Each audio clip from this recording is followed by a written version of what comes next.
Nakita ka namin, emotional ka kanina, no? Bakit napaiyak ka? Kasi po hindi ko po in-expect na sobrang grabe talaga yung support sa akin ng tao. And at the age of 21, hindi ko akalain na makakapag-concert ako ng ganito. Sobrang tuwa yung nararamdaman ko sa puso ko. And bawat patak ng luha is talagang tagumpay po. Sobrang saya ko po. Parang A Star is Born, ha? Ako po. Mag-concert ka ulit. Sana po. Sana po.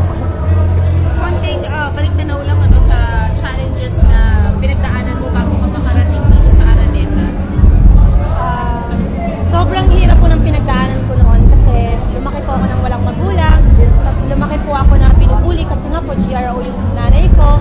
So hindi ko po in-expect na ganito yung pagiging bully sa akin noon is yun pala yung mag-iip sa akin.